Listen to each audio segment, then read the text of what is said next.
Ce n'est pas un entrepôt. C'était une machine à transformer la vie des gens en argent. À l'intérieur des entrepôts au Canada à Auschwitz, tout était trié. Argent liquide, bijoux, dents en or, œuvres d'art, vêtements. Partout en Europe occupée, la même histoire. Confiscation, échanges forcés et prélèvements d'occupation. La Reichsbank faisait fondre, comptabilisait et monétisait tout cela, échangeant l'or et les devises volées contre du pétrole, des métaux, des moteurs, payant les factures de la guerre moderne, le tout additionné en dollars d'aujourd'hui. Environ 182 milliards. Dans ce documentaire, nous suivons le parcours, du Canada à la Reichsbank jusqu'au champ de bataille, et nous en montrons les preuves. Août 1944. Un convoi de prisonniers arrive à Auschwitz-Birkenau. En quelques minutes, des familles sont déchirées sur la rampe de sélection. Mais quelque chose d'autre se produit cette nuit-là. Quelque chose qui transforme une tragédie personnelle en vol à l'échelle industrielle. Les gardes SS répertorient méticuleusement chaque possession. Alliances, lunettes, chaussures d'enfants, dents en or arrachées à des cadavres encore chauds. Ces objets ne disparaissent pas dans le chaos. Ils intègrent un système si efficace, si organisé, qu'il va canaliser l'équivalent de 180 milliards de dollars actuels directement dans la machine de guerre nazie. Ce n'était pas un pillage aléatoire, c'était une guerre économique menée avec la même précision que les opérations militaires. Les nazis appelaient une section de leur opération de pillage « Canada, du nom de la terre d'abondance où les richesses semblaient inépuisables. Mais le Canada n'était pas un lieu d'espoir. C'était un centre de tri où les prisonniers triaient les biens des condamnés, transformant des alliances en balles, des valises en salaires, et les derniers vestiges de communautés détruites en financement pour leur propre anéantissement. Comment des biens personnels sont-ils devenus des actifs de l'État? Comment l'or volé aux mourants a-t-il fini dans les coffres des banques suisses, blanchi et légitimé? Et quelle part de cet argent entaché de sang a financé la guerre même qui a coûté la vie à 50 millions de personnes? Ce soir, nous retraçons le parcours des richesses volées. Des chambres à gaz d'Auschwitz aux maisons de comptage de Zurich, des coffres de la Reichsbank à Berlin, jusqu'aux champs de bataille où les soldats nazis dépensaient l'argent arraché à la bouche de leurs victimes. C'est l'histoire du vol le plus systématique de l'histoire et la vérité dérangeante sur ceux qui ont profité du génocide. L'infrastructure du vol de masse ne s'est pas construite du jour au lendemain. Elle a évolué à travers des essais et des erreurs brutaux, bien avant l'arrivée des premiers convois dans les camps de la mort. Les bases furent posées en 1938 lors de la Nuit de Cristal, lorsque des foules nazies détruisirent des commerces juifs à travers l'Allemagne et l'Autriche. Mais la violence avait un objectif secondaire. Alors que les synagogues brûlaient, des bureaucrates concevaient déjà la paperasse qui légaliserait le vol à une échelle sans précédent. Le mécanisme légal était d'une simplicité trompeuse. Une série de décrets priva totalement les Juifs de leurs droits de propriété. La taxe sur la fuite des capitaux du Reich, initialement conçue pour empêcher la fuite des capitaux, fut détournée afin de confisquer les richesses de ceux qui fuyaient la persécution. Les entreprises appartenant à des Juifs furent arianisées, transférées à des propriétaires non juifs pour une fraction de leur valeur, les recettes allant dans les caisses de l'État. Les comptes bancaires furent gelés, puis vidés. Les biens immobiliers furent saisis. Les polices d'assurance furent annulées. En 1939, les Juifs allemands avaient été systématiquement dépouillés d'environ 9 milliards de Reichsmarks d'actifs, soit l'équivalent d'environ 40 milliards de dollars aujourd'hui. Mais ce n'était qu'un prélude. La véritable ampleur du vol n'allait apparaître qu'avec la mise en œuvre de la solution finale, décidée lors de la conférence de Wannsee en janvier 1942. Le compte-rendu de la conférence est glaçant par sa précision bureaucratique, détaillant la logistique du meurtre de masse avec un détachement émotionnel, d'une fusion d'entreprises. Pourtant, enfouie dans ces détails administratifs, se trouvait une logique économique. 11 millions de Juifs à travers l'Europe représentaient non seulement une race à éliminer, mais aussi une base d'actifs à liquider. La SS, sous la direction de Heinrich Himmler, assuma la responsabilité principale de ce qu'ils appelaient l'utilisation des biens saisis. Il ne s'agissait pas d'un signal adressé à de simples criminels. L'opération exigeait une organisation méticuleuse, une tenue de registre détaillée et un secret absolu quant à l'origine de la richesse. L'Office central économique et administratif, le SS Wirtschafts- und Verwaltungshauptamt, SSDBUVHA, créa tout un département, le département D, spécifiquement chargé de gérer l'exploitation économique des prisonniers des camps de concentration et de leurs biens. À Auschwitz-Birkenau, le système atteignit sa forme la plus aboutie. Le camp n'était pas seulement un centre d'extermination, c'était une installation de traitement où les êtres humains étaient réduits à leurs valeurs économiques constitutives. Ceux sélectionnés pour une mort immédiate contribuaient par leur possession. Ceux choisis pour le travail apportaient à leur labeur jusqu'à leur mort. Rien n'était gaspillé. Même les cendres des crématoires étaient utilisées comme engrais et remblais pour les routes. Les nazis avaient industrialisé la mort et le vol à une échelle tout aussi massive. Ce qui a rendu cela possible, ce n'était pas seulement l'idéologie nazie. Il a fallu la participation volontaire de milliers de bureaucrates, de comptables et de banquiers ordinaires qui ont transformé le meurtre en argent. Les trains arrivaient jour et nuit, des wagons à bestiaux remplis de familles à qui l'on avait dit qu'elles allaient être réinstallées dans des camps de travail à l'Est. Elles apportaient ce qu'elles pouvaient porter, les derniers biens de communautés entières. Des valises soigneusement étiquetées avec des noms et des adresses, de la nourriture emballée pour le voyage, des photos de famille, des jouets d'enfants, des livres de prière et tout bijou ou argent qu'ils avaient réussi à cacher lors des précédentes confiscations. Ils croyaient qu'ils auraient besoin de ces objets dans leur nouvelle vie. Ils se trompaient. Sur la rampe de sélection à Auschwitz-Birkenau, les médecins SS décidaient qui vivrait temporairement et qui mourrait immédiatement. Mais une autre sélection était déjà en cours. Les gardes SS ordonnaient aux prisonniers de laisser leurs bagages sur le quai. On leur disait « vous les récupérerez après la douche ». C'était la dernière fois qu'ils voyaient quoi que ce soit qui leur appartenait. En quelques heures, la plupart seraient morts. Leurs biens entraient dans le Canada. Le Canada, c'était 30 baraquements situés entre le camp principal d'Auschwitz et Birkenau. Le nom venait des prisonniers qui le considéraient comme une terre de richesse inimaginable. Des entrepôts remplis du sol au plafond de valises, de paquets et de boîtes. À son apogée, environ 2000 prisonniers travaillaient au Canada, triant les effets personnels des condamnés. C'était un travail sinistre, surréaliste. Des prisonniers juifs triaient les dernières possessions d'autres prisonniers juifs, souvent issus de leur propre communauté, parfois même de leur propre famille. Le tri était méthodique. Tout était classé et inventorié. Les vêtements étaient séparés par type et par qualité. Les costumes d'hommes dans un tas, les robes de femmes dans un autre, les vêtements d'enfants dans un troisième. Les chaussures étaient triées par taille. Des milliers de lunettes étaient collectées. Brosses, peignes, rasoirs, ciseaux. Chaque objet banal du quotidien était catalogué. Les prisonniers vérifiaient chaque couture, chaque doublure, chaque poche secrète à la recherche de valeurs dissimulées.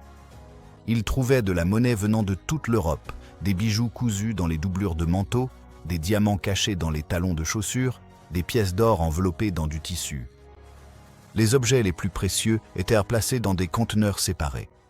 Les bijoux en or et en argent, les montres, les pierres précieuses, les devises étrangères et les marques du Reich étaient comptés et enregistrés.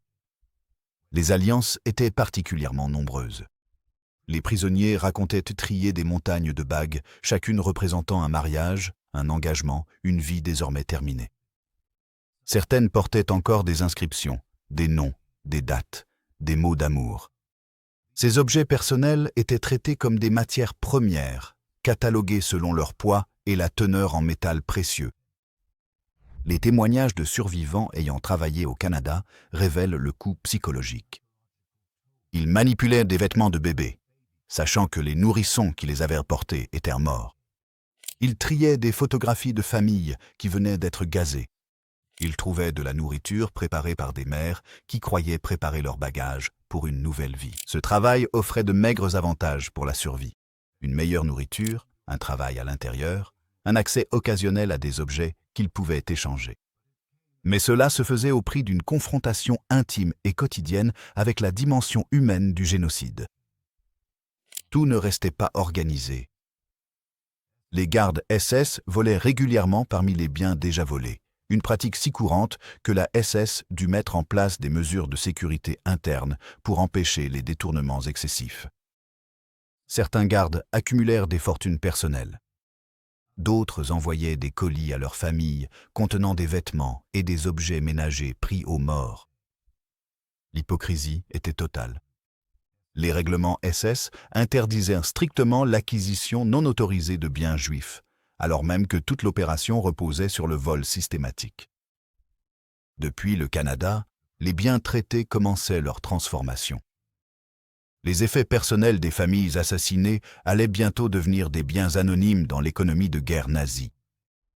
Mais d'abord, ils devaient être expédiés, triés à nouveau, évalués et convertis en ressources utilisables. Le passage du bien personnel au matériel de guerre ne faisait que commencer. L'or arrivait à la Reichsbank à Berlin dans des envois marqués avec une précision bureaucratique clinique.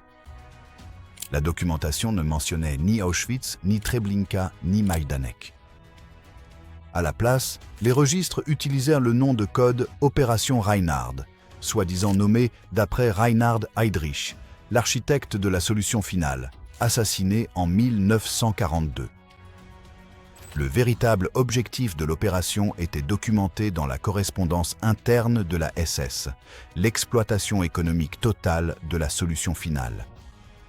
Ce qui arrivait à la Reichsbank était stupéfiant par son intimité et son horreur.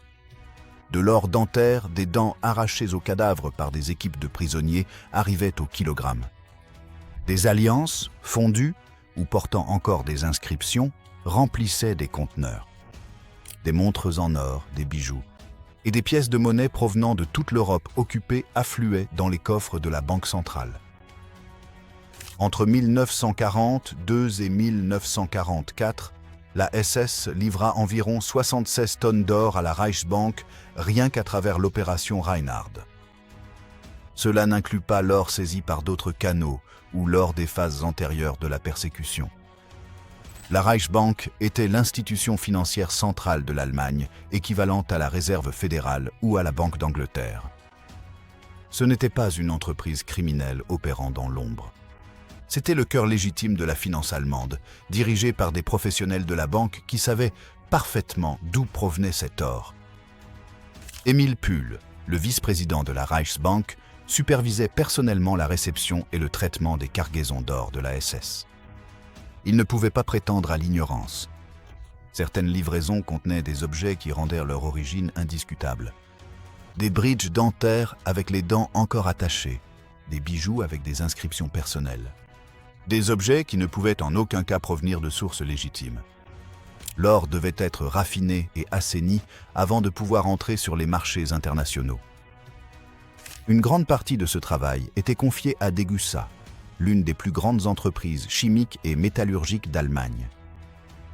Degussa exploitait des raffineries qui faisaient fondre l'or, en éliminaient toute caractéristique identifiable et le refondaient en lingots standards adaptés au commerce international. L'entreprise a traité de l'or issu de l'opération Reinhard tout au long de la guerre, en connaissant parfaitement la provenance. Après la guerre, Degussa affirma qu'elle ne faisait que remplir des contrats avec des entités étatiques, une défense qui s'avéra légalement suffisante, mais moralement indéfendable. Le processus de raffinage était délibérément conçu pour masquer la provenance. Les alliances de mariage devenaient des lingots anonymes. L'or dentaire était mélangé à d'autres ors pour en diluer le caractère reconnaissable. Chaque lingot était estampillé de marques standards indiquant le poids et la pureté, donnant ainsi l'apparence d'un métal précieux, légitime. Les histoires individuelles, les mariages, les sourires, les vies, ont littéralement été fondues, ne laissant que la valeur monétaire. Pourquoi les nazis avaient-ils besoin de cet or ? L'Allemagne menait une guerre totale sur plusieurs fronts, nécessitant des ressources bien au-delà de ses capacités nationales. Le commerce international exigeait des devises fortes ou de l'or, surtout pour les transactions avec des pays neutres qui refusaient d'accepter des Reichsmarks de plus en plus dévaluées.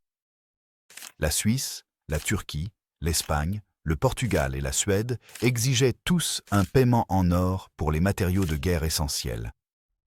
Les banques suisses, en particulier, sont devenues des intermédiaires essentiels pour convertir l'or volé en devises étrangères utilisables. Les propres archives de la Reichsbank, saisies après la guerre, documentent la conversion systématique de l'or des victimes en matériel de guerre. L'or a servi à acheter du wolfram au Portugal, essentiel pour les munitions perforantes. Il a permis d'acheter des roulements à billes en Suède, du chrome en Turquie et des machines en Suisse. Chaque lingot d'or représentait non seulement un vol aux morts, mais aussi un financement direct des armes utilisées contre les forces alliées. L'or des victimes a littéralement financé la machine de guerre qui assassinait en même temps d'autres victimes. Émile Puhl témoignera plus tard qu'il avait exprimé des inquiétudes concernant l'acceptation de l'or de la SS, en particulier des cargaisons provenant manifestement de victimes. Ces objections ont été rejetées par Walter Funk, président de la Reichsbank et ancien ministre de l'économie du Reich. La défense de Funk sera qu'il ne faisait qu'obéir aux ordres d'une autorité supérieure. Les ordres venaient directement de Hitler et Himmler. Maximiser l'extraction économique de la solution finale par tous les moyens nécessaires. L'ampleur du vol dépassait largement l'or. La Reichsbank recevait et traitait également d'énormes quantités de devises étrangères saisies aux victimes, dollars, livres, francs, zlotys et des dizaines d'autres monnaies. Les pierres précieuses, en particulier les diamants, étaient évaluées et vendues par l'intermédiaire de réseaux de négociants. La SS allait même jusqu'à collecter et vendre des cheveux humains utilisés dans l'industrie textile. Rien n'était trop insignifiant, trop intime ou trop horrifiant pour être transformé en marchandise. Le rôle de la Suisse dans le blanchiment de l'or nazi représente l'un des chapitres les plus controversés de l'histoire financière de la Seconde Guerre mondiale. Les banques suisses ont accepté l'or nazi tout au long de la guerre, fournissant au Troisième Reich des réserves vitales de devises étrangères et une légitimité financière internationale. Le gouvernement et les banques suisses prétendront plus tard ignorer la provenance de cet or. Mais les preuves révèlent une réalité bien plus complexe et compromettante. La position de la Suisse en tant que nation neutre la rendait particulièrement précieuse pour le régime nazi. Alors que l'Allemagne était en guerre avec la majeure partie de l'Europe, la Suisse maintenait des relations diplomatiques et commerciales avec les puissances de l'Axe comme avec les Alliés. Les banques suisses pouvaient convertir les avoirs nazis en devises internationalement acceptées, qui pouvaient ensuite être utilisées pour le commerce avec d'autres nations neutres. Cela faisait de la Suisse la blanchisseuse des richesses volées. La Banque nationale suisse a acheté pour environ 1,3 milliard de dollars d'or à l'Allemagne nazie pendant la guerre, soit environ 12 milliards de dollars en valeur actuelle.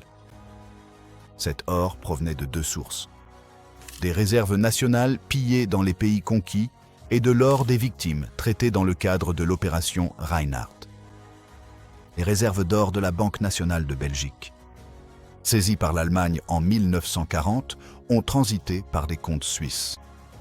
L'or de la Banque centrale néerlandaise a connu le même sort, et mêlés à ces réserves officielles se trouvaient les lingots d'or raffinés et refondus provenant de Goose, issus d'alliances et de plombages dentaires. Les banquiers suisses étaient des professionnels de la finance sophistiquée qui comprenaient les marchés internationaux de l'or.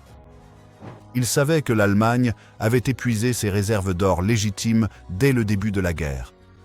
Ils savaient que l'Allemagne contrôlait des territoires où d'importantes populations juives avaient été concentrées puis avaient disparu. Ils ont reçu des avertissements des gouvernements alliés concernant l'acceptation d'or volé.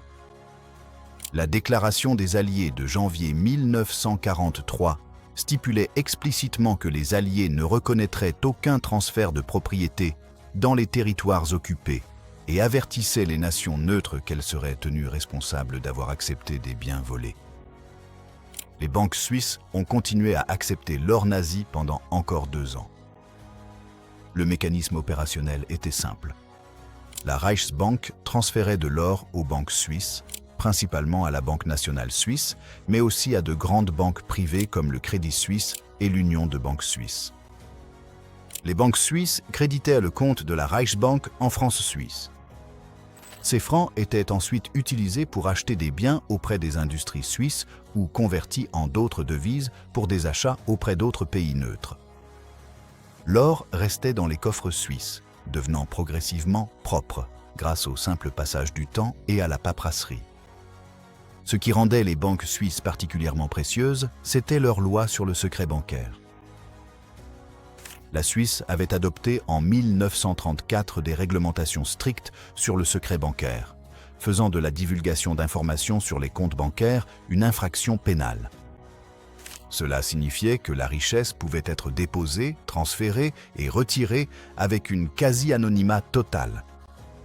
Des responsables nazis, y compris des officiers SS qui s'étaient personnellement enrichis grâce au vol dans les camps, utilisaient des comptes suisses pour dissimuler leur fortune personnelle. Il ne s'agissait pas de transactions officielles de l'État. C'étaient des actes individuels de vol au sein du vol plus vaste.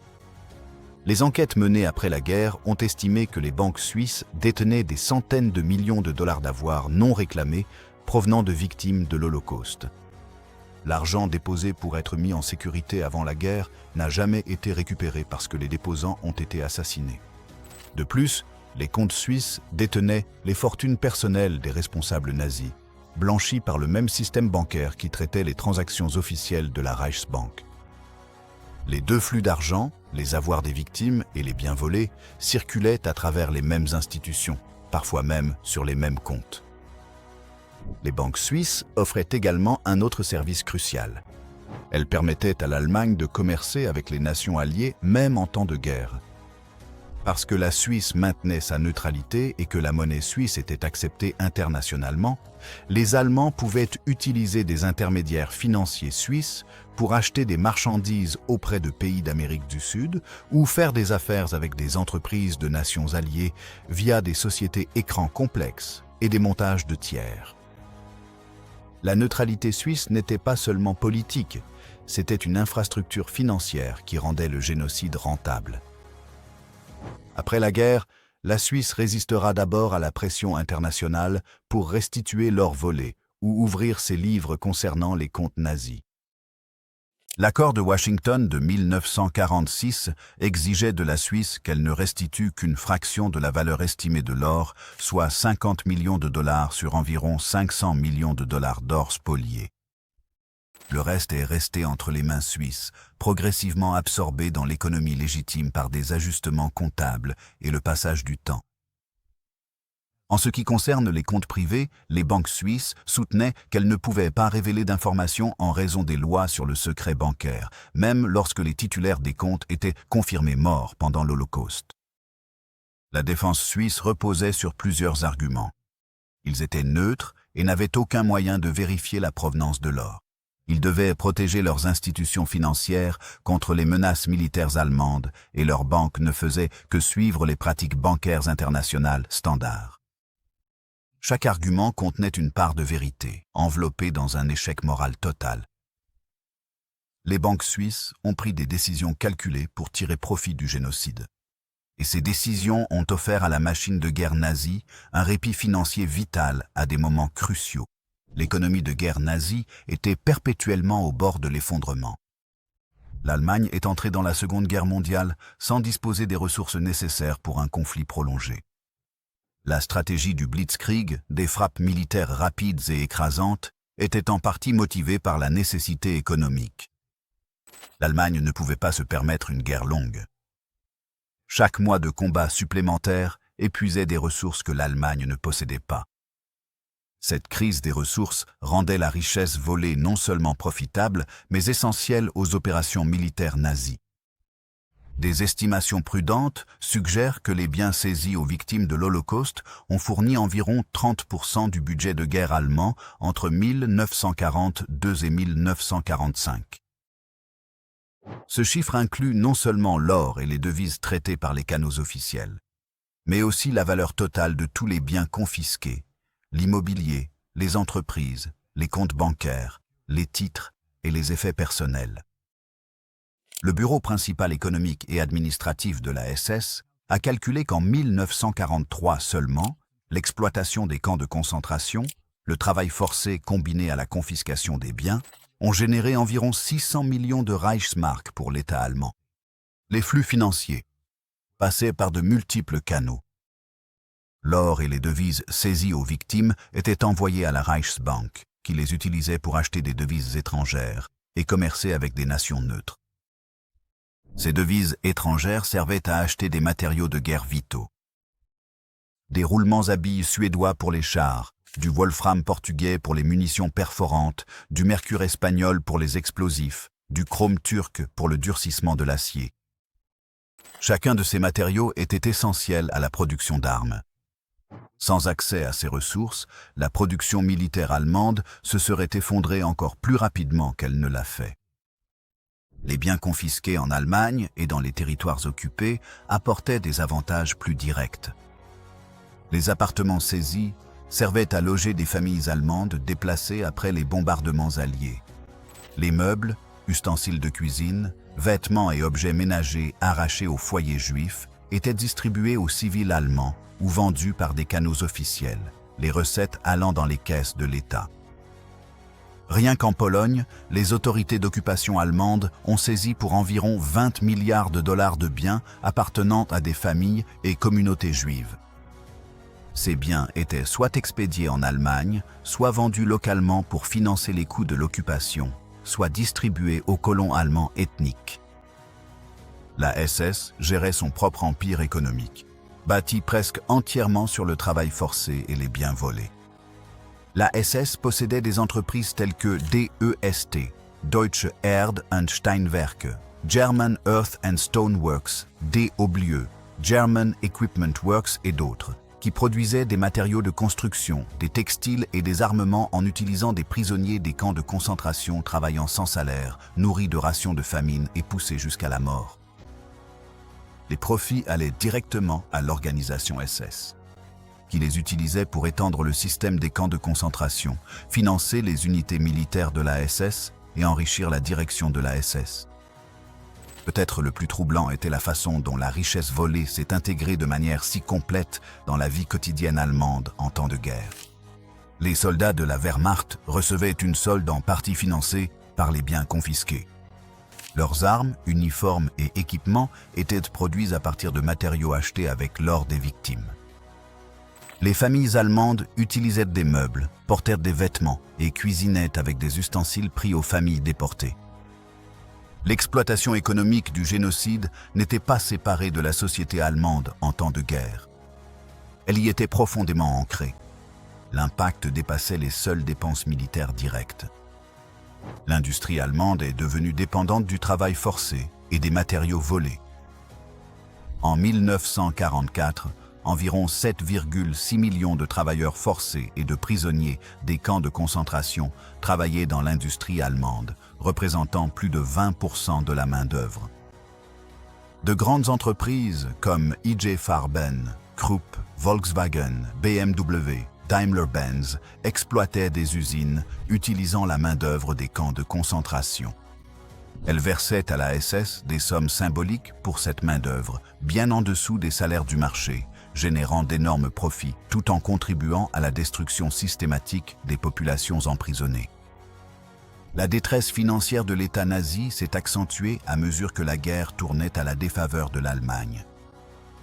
Après les défaites de Stalingrad et en Afrique du Nord, après le débarquement et l'avancée soviétique depuis l'Est, l'économie allemande ne survivait plus que grâce au temps emprunté et aux ressources volées. L'intensification de la solution finale en 1944, la déportation et l'extermination des Juifs de Hongrie, la liquidation des derniers ghettos, ont coïncidé avec la situation de ressources la plus désespérée de l'Allemagne.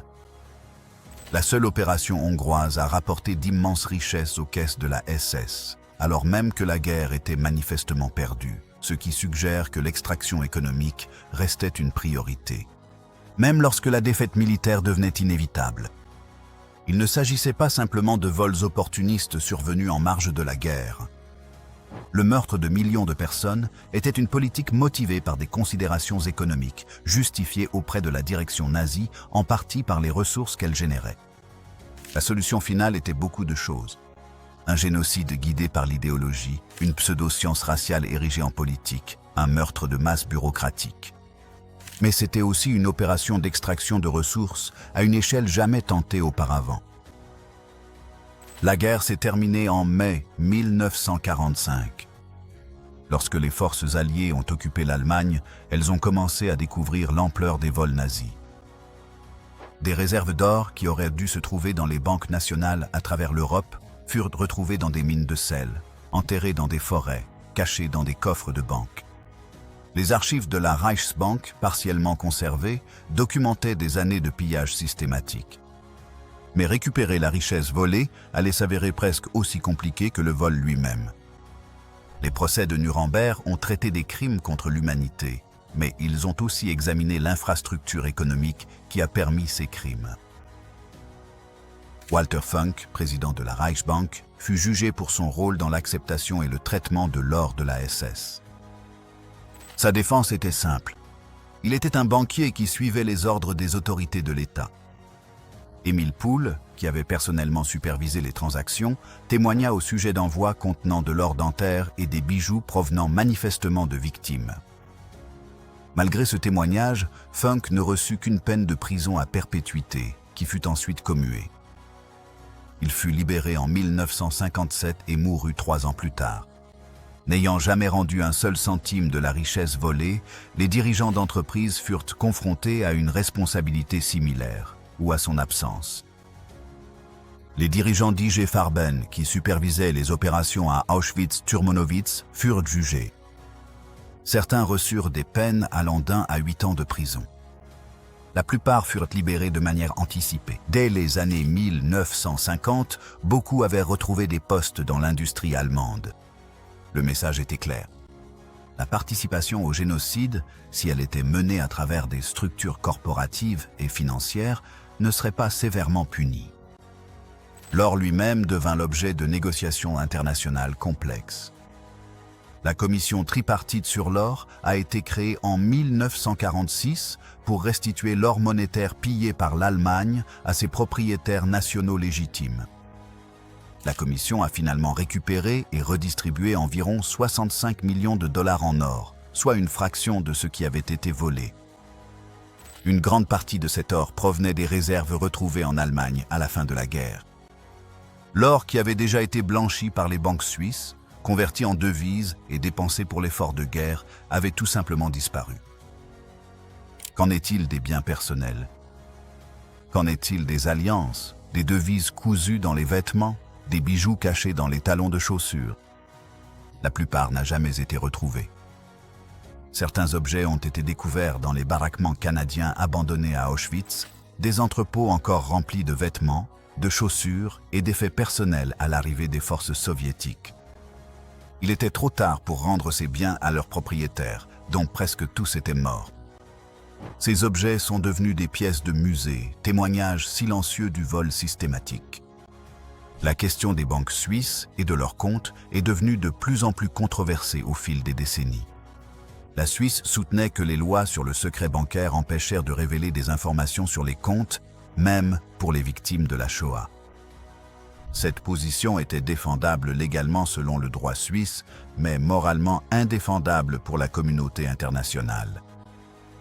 La pression s'est accrue dans les années 1990, alors que les organisations de survivants et les enquêtes internationales exigeaient des comptes. En 1996, le Congrès juif mondial, dirigé par Edgar Bronfman, a réclamé un audit complet des banques suisses.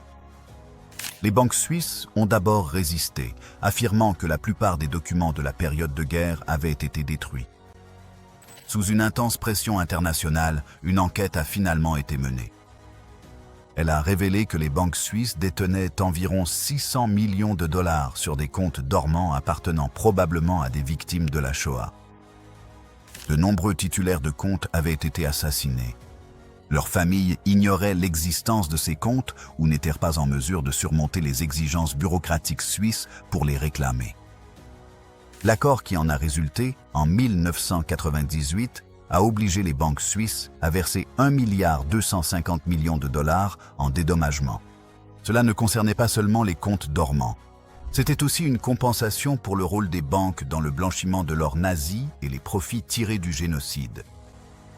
Les banques suisses n'ont jamais reconnu leurs responsabilités. Elles ont présenté l'accord comme un geste de réconciliation historique plutôt que comme une reconnaissance de culpabilité. Le versement a été distribué à des milliers de demandeurs à travers le monde, bien que de nombreux survivants n'aient reçu que quelques milliers de dollars chacun, une somme dérisoire comparée à ce qui avait été volé. L'Allemagne elle-même a mis en place des programmes de restitution, mais ceux-ci étaient limités et compliqués sur le plan administratif. Pour obtenir une compensation, les survivants devaient fournir des documents prouvant la propriété de biens ou la persécution, des documents qui avaient souvent été détruits, tout comme les communautés qui les avaient créés. Les premiers programmes de restitution exigeaient que les demandeurs fassent une demande individuelle et prouvent leur perte, un processus qui excluait de nombreux survivants âgés, faute d'énergie, de ressources ou de documents. Beaucoup sont morts avant de recevoir quoi que ce soit. Les efforts de restitution se sont améliorés avec le temps. La conférence sur les revendications matérielles juives contre l'Allemagne, créée en 1951, a négocié des programmes de compensation et distribué des fonds aux survivants. En 2025, l'Allemagne a versé environ 90 milliards de dollars en restitution aux survivants de la Shoah et à leurs héritiers. Cela peut sembler considérable, jusqu'à ce qu'on le compare aux quelques 180 milliards de dollars volés, ajustés à l'inflation, et l'argent, quel qu'en soit le montant, ne peut pas restituer ce qui a réellement été perdu. Des familles, des communautés, des cultures et des vies. 80 ans après la libération, l'histoire du vol nazi se poursuit de manière inattendue. Des coffres-forts bancaires à travers l'Europe et l'Amérique du Nord contiennent encore des avoirs non réclamés appartenant à des victimes de la Shoah. Les biens immobiliers saisis pendant la guerre restent aujourd'hui encore l'objet de litiges sur leur propriété. Des œuvres d'art volées à des collectionneurs juifs réapparaissent périodiquement dans les maisons de vente aux enchères, déclenchant des batailles juridiques sur leur provenance. Le vol perpétré entre 1933 et 1945 résonne à travers les générations. Considérez-la. Les nazis ont systématiquement pillé des œuvres d'art appartenant à des collectionneurs, des marchands et des musées juifs à travers l'Europe occupée.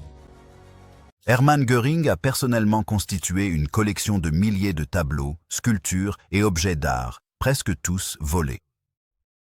Les nazis dirigeaient l'ERR, Einsatzstab Reichsleiter Rosenberg, une organisation d'État dédiée spécifiquement au pillage des biens culturels. Ils ont pris des Rembrandt à Amsterdam, des Klimt à Vienne, des collections entières dans les galeries parisiennes. Certaines œuvres d'art ont été expédiées en Allemagne pour le Führermuseum que Hitler prévoyait à Linz. D'autres pièces ont été vendues via des pays neutres pour financer les opérations de guerre. Après la guerre, les forces alliées ont récupéré des centaines de milliers d'œuvres d'art dans des mines de sel, des châteaux et des entrepôts.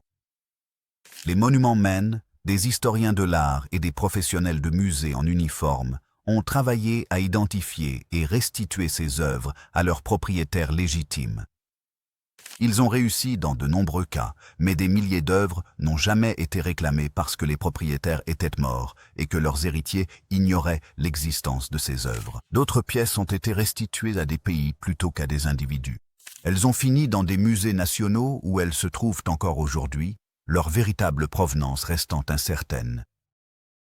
La recherche moderne de provenance continue de révéler des œuvres volées dans les collections de musées et chez des particuliers. En 2006, les musées autrichiens ont été contraints de restituer 5 tableaux de Klimt aux héritiers d'Adel Bloch-Bauer, dont la famille avait été dépossédée par les nazis. Les tableaux étaient estimés à plus de 300 millions de dollars. Des cas similaires apparaissent régulièrement. Une famille découvre que la collection d'art de ses grands-parents a été saisie. Elle commence à faire des recherches. Elle retrouve un tableau dans un musée ou lors d'une vente aux enchères. Commence alors la bataille juridique pour prouver la propriété et exiger la restitution. L'immobilier pose un problème encore plus complexe. Des immeubles entiers à Berlin, Vienne, Paris et Amsterdam ont été saisis à leurs propriétaires juifs. Après la guerre, ces biens n'ont souvent pas été restitués, car les propriétaires et leurs familles étaient morts. Les propriétés ont été intégrées dans des programmes de logement d'État ou vendues à de nouveaux propriétaires qui les ont achetées de bonne foi, sans connaître le vol dans l'histoire du bien. 70 ans plus tard, des parents éloignés des propriétaires d'origine refont surface, revendiquant légalement des biens immobiliers valant aujourd'hui des millions. Qui a la revendication la plus légitime, l'héritier de la victime du vol ou le propriétaire actuel qui a acheté légalement il y a des décennies? La question de la responsabilité des entreprises reste non résolue. Les entreprises allemandes qui ont profité du travail forcé et des biens volés ont fini par créer en 2000 un fonds collectif d'indemnisation, la Fondation pour la mémoire, la responsabilité et l'avenir. Le fonds a distribué environ 8 milliards de dollars aux anciens travailleurs forcés et à d'autres victimes. Mais cela a été conclu comme un règlement définitif, empêchant toute nouvelle poursuite judiciaire. Les entreprises ont contribué au fonds pour obtenir la paix juridique et non comme une reconnaissance d'une culpabilité morale. De Gusser, l'entreprise qui a raffiné l'or provenant des victimes de Auschwitz, a continué à fonctionner après la guerre. Elle a fusionné, s'est restructurée et fait désormais partie d'Evonik Industries. L'entreprise reconnaît son rôle pendant la guerre, mais le présente comme un fait historique plutôt que comme une obligation morale persistante. L'entreprise existe encore aujourd'hui, rentable et respectable, bâtie en partie sur une base d'or dentaire, traités et d'alliances fondues. Les banques suisses continuent de détenir des avoirs qui pourraient appartenir à des victimes de l'Holocauste ou à leurs héritiers. Malgré l'accord de 1998, de nouveaux cas apparaissent. Quelqu'un découvre un document mentionnant un compte bancaire suisse. La banque affirme qu'aucun dossier n'existe. Des batailles juridiques s'ensuivent. La résolution favorise souvent la banque, qui dispose de ressources pour des litiges prolongés dont les survivants âgés ou leurs descendants ne disposent pas. L'aspect le plus troublant concerne les avoirs qui ne seront jamais réclamés parce que personne n'a survécu pour les réclamer. Des familles entières ont été assassinées, ne laissant aucun héritier. Des communautés entières furent entièrement détruites, ne laissant personne pour se souvenir de ce qui avait été perdu. Dans la tradition juive, les biens de ceux qui meurent sans héritier reviennent à la communauté. Mais lorsque toute la communauté est détruite, qui hérite? Cette question n'a pas de réponse satisfaisante. Nous revenons à notre point de départ. Août 1944, Auschwitz-Birkenau, un transport en provenance de Hongrie. Familles séparées, biens confisqués, des vies ont été fauchées. Mais à présent, nous comprenons toute l'architecture de ce qui s'est passé ensuite. Ces biens n'ont pas disparu dans le chaos.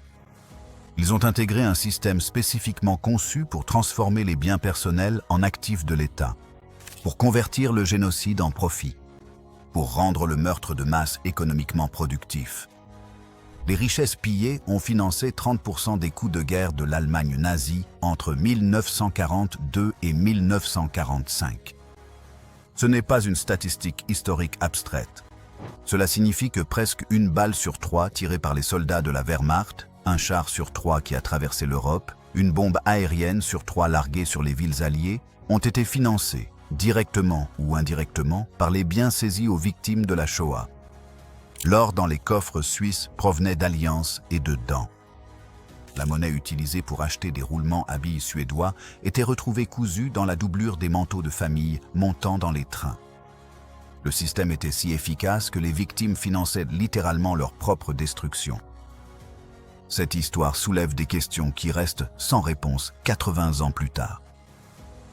Quel est le délai de prescription pour un vol lorsque les victimes ont été assassinées? À quel moment un bien volé devient-il légitimement possédé avec le passage du temps? Quelles responsabilités les institutions portent-elles pour avoir tiré profit d'un génocide? Les réponses juridiques existent. Des traités, des accords, des fondations créées puis dissoutes. Mais les réponses morales sont plus difficiles à saisir. La Suisse est devenue prospère en partie grâce à l'or nazi. Les entreprises allemandes se sont reconstruites avec des actifs et des infrastructures développées grâce au travail forcé. Des particuliers à travers l'Europe ont vécu dans des appartements, porté des vêtements et utilisé des biens domestiques pris à leurs voisins déportés. Le bénéfice économique du génocide s'est étendu bien au-delà des officiers SS et des dirigeants nazis. Il a imprégné des sociétés qui, par la suite, se sont présentées comme victimes du nazisme ou comme observateurs neutres. Aujourd'hui, environ 90 milliards de dollars ont été versés en restitution et en compensation par l'Allemagne et les entreprises allemandes. La Suisse a versé 1,250 milliard de dollars dans le cadre de son accord bancaire. Ces chiffres paraissent importants jusqu'à ce qu'on les compare aux 180 milliards de dollars volés, ajustés à l'inflation. Et pourtant, des œuvres d'art sont exposées dans des musées sans provenance claire. Des comptes bancaires restent non réclamés. Les litiges immobiliers persistent. Le vol n'a jamais été entièrement recensé, encore moins remboursé. La leçon la plus profonde va au-delà des calculs financiers. Le système de pillage nazi a réussi parce que des milliers de professionnels ordinaires, banquiers, comptables, cadres d'entreprise, ouvriers de raffinerie, employés d'expédition, ont pris la décision, jour après jour, d'y participer.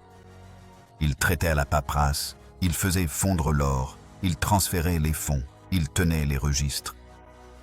La plupart n'ont jamais été punis. Beaucoup ont poursuivi leur carrière après la guerre. Le message envoyé à l'histoire était que le génocide, s'il est mené par des voies bureaucratiques appropriées, permet de participer avec un risque minimal. Nous nous disons que nous aurions agi différemment. Nous aurions refusé. Nous aurions résisté. Mais les faits suggèrent le contraire.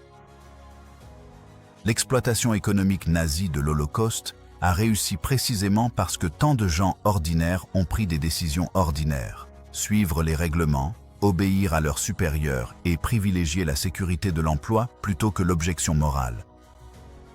La banalité du mal, comme l'a observé la philosophe Hannah Arendt, en était la caractéristique la plus terrifiante. Ce qui subsiste aujourd'hui, ce sont les voix qui s'éteignent des survivants, le nombre décroissant de ceux qui peuvent témoigner de ce qu'ils ont vu. La documentation conservée dans les archives. Les vestiges physiques à Auschwitz et dans d'autres sites, où des piles de chaussures et de valises témoignent encore de vies individuelles réduites à des marchandises. Et les batailles juridiques en cours autour des biens et des indemnisations, chaque affaire rappelant que le vol à cette échelle n'a pas de date de péremption. Le système de pillage nazi était sans précédent par son ampleur et son efficacité.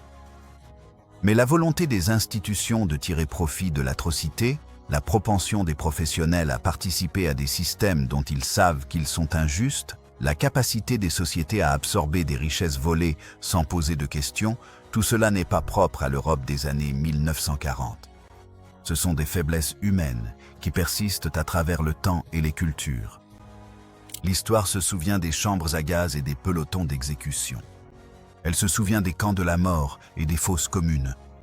Elle doit aussi se souvenir des tables de tri à Canada, des raffineries à De Gazard, des coffres des banques suisses et des bureaux où des bureaucrates calculaient la valeur économique du génocide.